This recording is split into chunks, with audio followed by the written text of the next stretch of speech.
은혜를 나누겠습니다. 영상 어떻게 잘 보셨나요?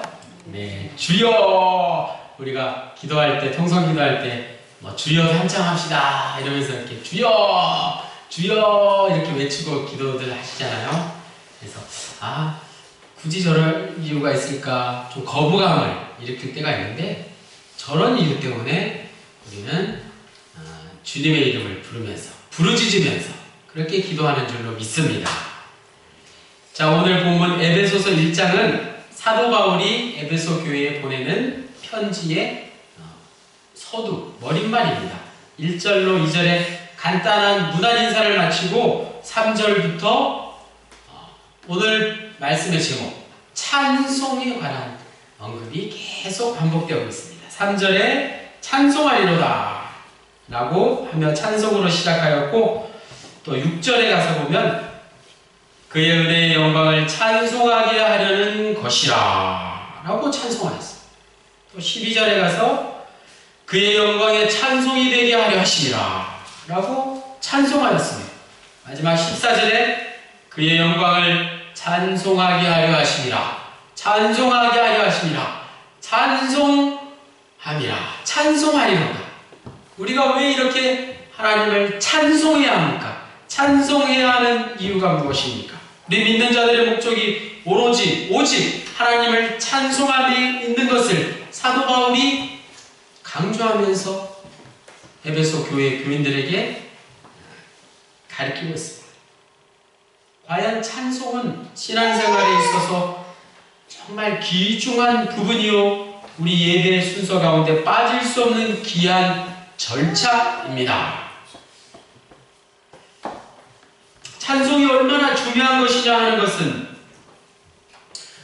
이 담임사관이 여기 서서 여러분에게 말씀을 선포하는 하나님의 말씀, 설교, 이 설교가 지상에서 행해지는 것이죠. 또 미래를 내다보며 예언하는 일, 선지자들의 예언 또한 이 지상에서만 가능한 것입니다. 우리의 영원한 안식처, 저 천국에 가면 설교나 예언이 필요 있을까요? 필요 없게 되는 것이죠. 설교나 예언은 우리가 몸담고 있는 이 지상에서 행해지는 것이지만, 찬송, 오직 찬송은 지상에서, 천국에서 모두 행해지는 것입니다. 말씀을 보실까요? 요한계시록 4장 10절로 11절 화면을 보시겠습니다. 24장로들이 보좌에 앉으신 이 앞에 엎드려 세세토록 살아계시는 이에게 경배하고 자기 관을 보좌 앞에 드리며 이르되, 우리 주 하나님이여 영광과 존귀와 권능을 받으시는 것이 합당하오니 주께서 만물을 지으신지라. 만물이 주의 뜻대로 있었고 또 지으심을 받았으니 하더라. 요한계시록 4장 10절로 11절 말씀, 어디에서 일어난 일인가요?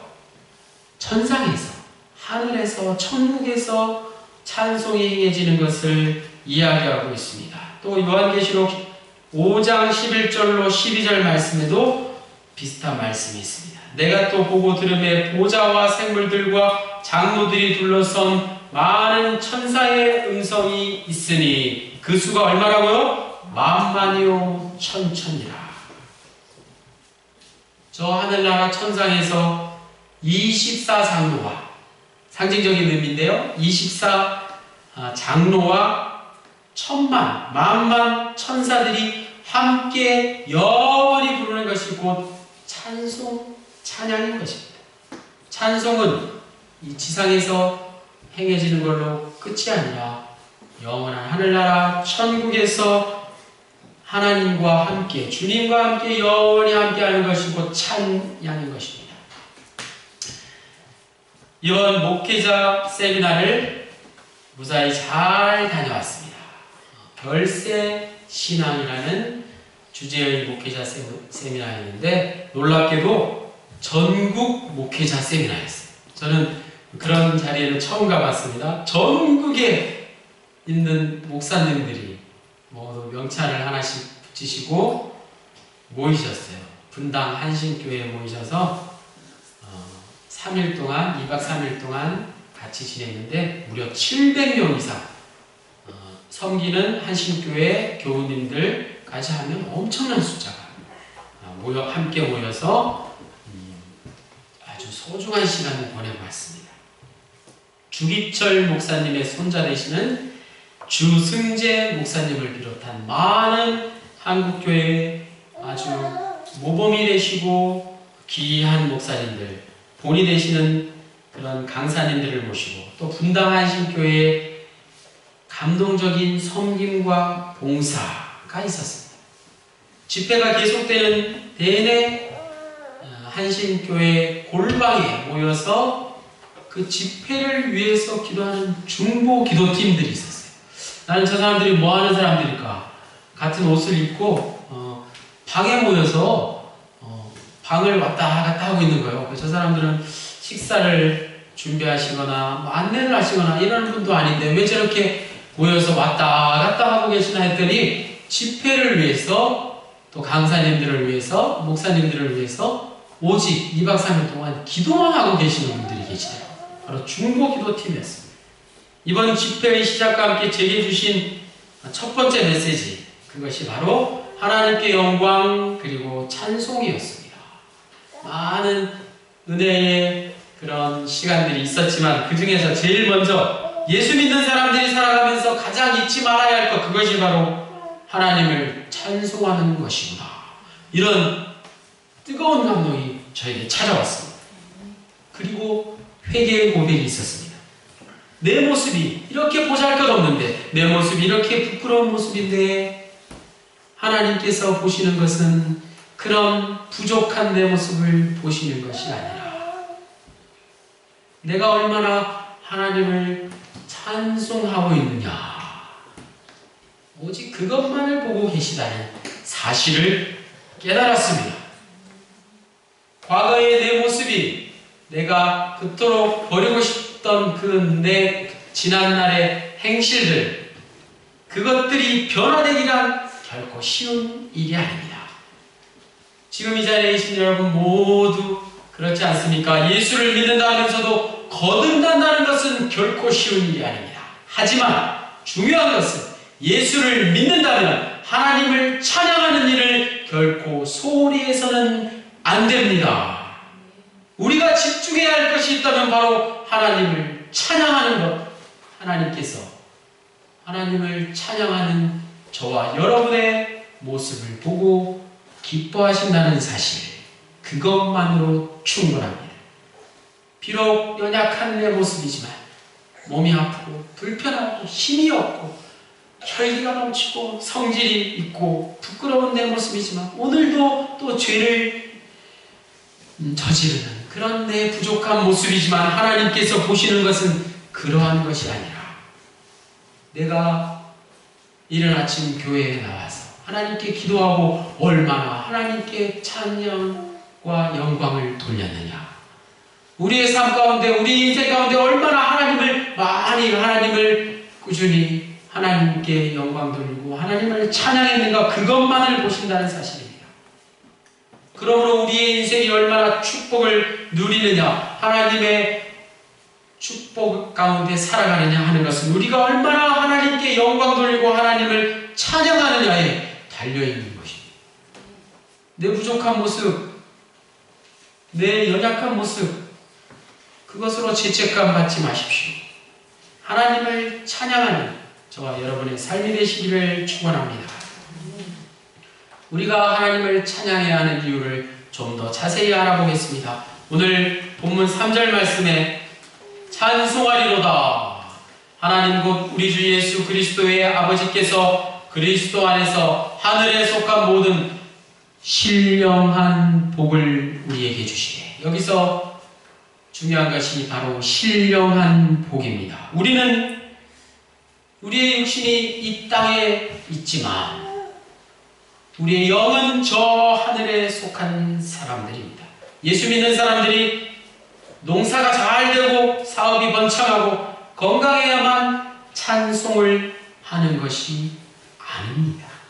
우리가 찬송하는 것은 그보다 더 폭넓게 내가 예수를 믿고 남들이 알지 못하는 누구에게도 말하지 않으면 하나님과의 나의 관계, 하나님의 은혜, 하나님께서 거저주신 그 은혜 때문에 하나님께서 주신 그 은혜가 나에게 가장 거룩한 축복이 되어서 그 신령한 복을 내가 받았으니 당연히 하나님을 찬양해야 한다는 것입니다. 하늘의 신령한 축복이라는 것은 바로 우리 죄를 사해 주신 놀라운 축복인 것입니다. 나같이 더러운 죄인, 못난 죄인, 연약한 죄인을 택하셔서 하나님의 일꾼으로 세우시고 속죄함 받게 하셨으니 하나님의 신령한 축복이 넘치게 하셨으니 얼마나 감사한 일입니까? 나에게 하나님을 믿는 믿음의 복을 주신 것이 가장 큰 축복인 것을 깨달아야 합니다.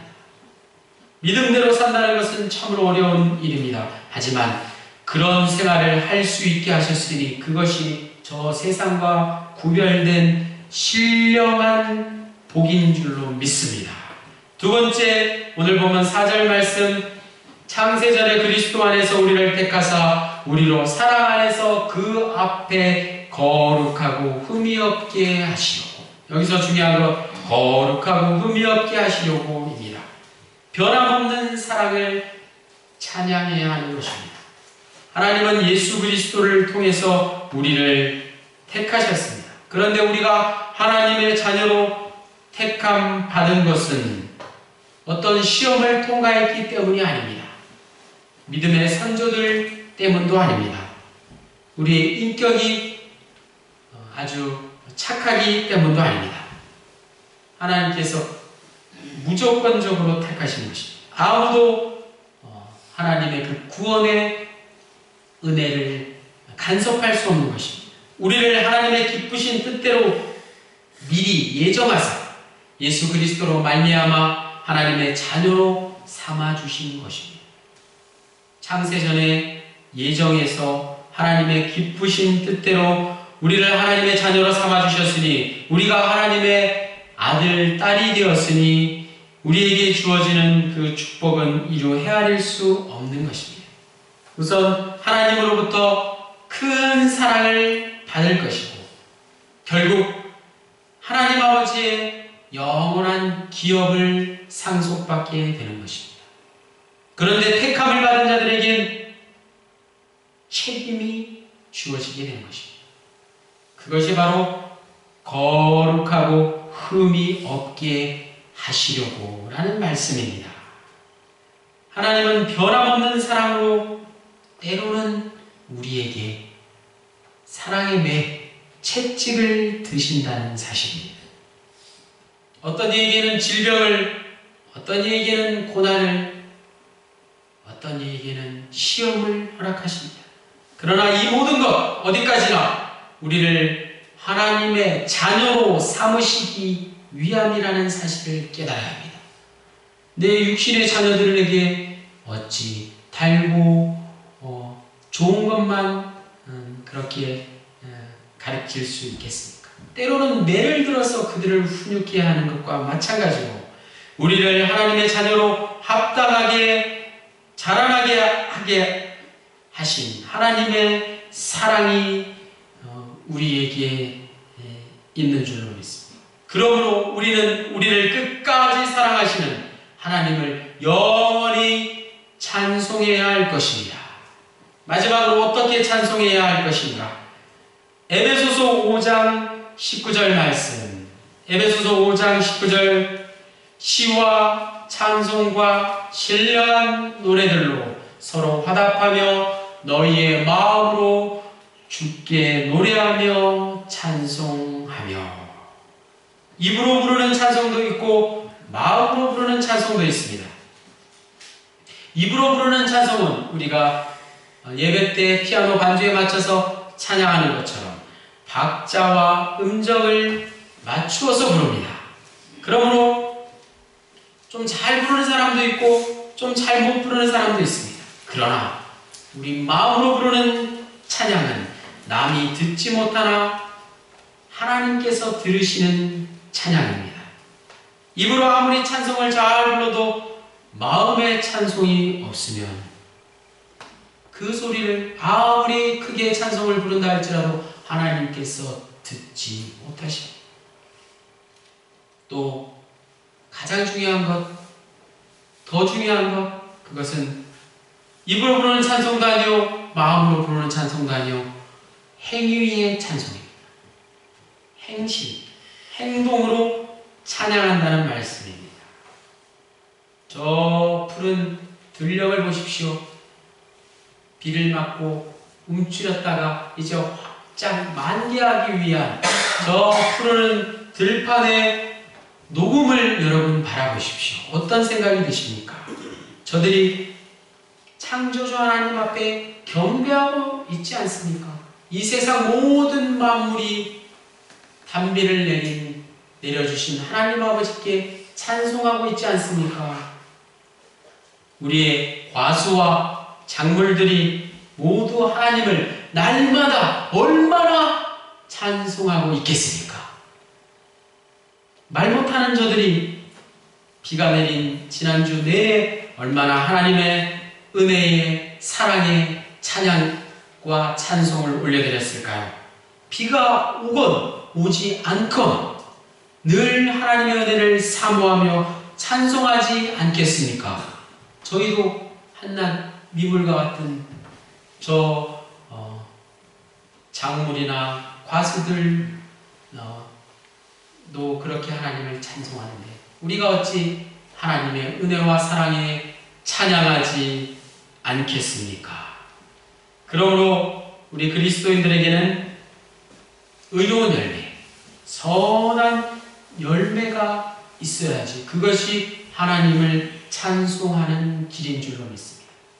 여러분 영상을 잘 보셨죠? 우리의 마음속에는 선한 마음이 항상 남아있습니다. 내가 어려운 사람을 도와주고 싶은 그 마음, 그 선한 마음으로 하나님을 찬양하기 원합니다. 여러분 지난주 말씀의 결론 부분에 드린 의의 나무를 기억하십니까? 이사야 61장 3절에 나오는 의의 나무, 시온에서 슬퍼하는 자에게 화관을 주어 그 죄를 대신하며 기쁨의 기름으로 그 슬픔을 대신하며 찬송의 옷으로 그 근심을 대신하시고 그들이 의의 나무 곧 여호와께서 심으신 그 영광을 나타낼 자라 일컬음을 받기에 하려 하십니다. 그렇습니다. 하나님께서 의의 나무의 찬송을 받기 원하십니다. 저와 여러분의 선한 행동을 통한 의의 나무의 열매를 받으시길 기다리고 계십니다. 이제 7월 마지막 주일이면 올 한 해의 첫 열매를 하나님께 감사함으로 드리는 맥주 감사주일이 다가옵니다. 여러분 나에게 가장 귀한 그 첫 열매를 하나님께 드리는 심정으로 또 여러분이 한 주간 살아가시면서 내가 얼마나 하나님을 기쁘시게 하는 그 선한 일을 할 수 있을까 그렇게 하루하루를 생각하시면서 살아가시기를 축원합니다. 두 발로 우리의 이 두 발로 의의 길을 걸을 것이면 그것이 바로 의의 찬송입니다. 두 손으로 어려운 사람을 도울 것이면 그것이 바로 손으로 나타내는 사랑의 찬송인 것입니다. 여러분의 선행이 가장 좋은 찬송인 것입니다. 하나님께서는 여러분의 찬송, 의의 나무의 찬송을 받기 원하십니다. 하나님께서는 우리의 온몸으로 드리는 찬송, 선의 찬송을 가장 기뻐하십니다. 욥기서 1장 21절 말씀. 이르되 내가 모태에서 알몸으로 나와 싸운즉 또한 알몸이 그리로 돌아올지라. 주신 이도 여호와시요 거두신 이도 여호와시니 여호와의 이름이 찬송을 받으실지니라. 아멘. 성령의 충만한 감동을 받는 자는 기쁠 때에는 기쁜 찬송을, 슬플 때에는 슬픈 찬송을 부르는 것입니다. 여러분, 기쁠 때만 찬송을 부르는 것이 아니라 슬플 때 하나님께 찬송할 수 있기를 바랍니다. 욥과 같이, 저 고난의 욥과 같이 언제나 기쁠 때나 슬플 때나 찬송으로 하나님께 영광 돌립시다. 우리가 이 세상을 사는 동안 하나님께서 지으신 모든 세계를 보고 날마다 어찌 그 아름다움을 찬송하지 않겠습니까? 하물며 이제 저 천국에 가서 새 하늘과 새 땅의 영광스러운 저 세상을 바라보는 기쁨이 어떠하겠습니까? 우리가 이 땅에서 신앙생활하면서 내 구주 예수 그리스도를 생각만 해도 찬송이 터져나오는데, 저 영원한 하늘나라에 가서 새 예루살렘 혼인잔치에서 신랑 되신 내 주님의 얼굴을 배울 때, 직접 배울 때 우리의 마음이 어떠하겠습니까? 구주를 생각만 해도 이렇게 좋거든.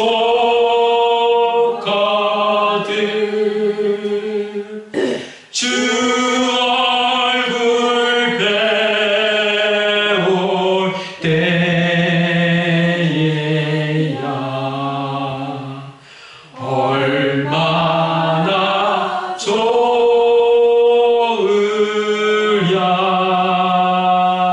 아멘. 우리는 이 기쁨으로 궁극적으로 하나님을 찬송해야 합니다.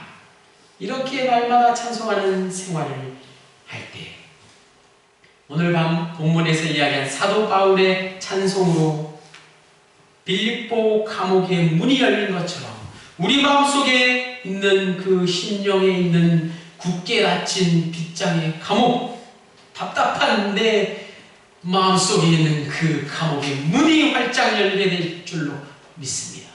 내 육신의 감옥이 활짝 열리는 성령 충만한 역사가 오늘 시간 있기를 간절히 축원합니다. 오늘 말씀의 제목과 같이 내 평생 주를 찬송하리로다, 찬송하리로다 라는 사도 바울의 고백이 저와 여러분 모두의 고백이 되어서 우리의 삶 가운데 늘 함께 하시기를 주님의 이름으로 간절히 축원합니다. 할렐루야. 사랑의 하나님,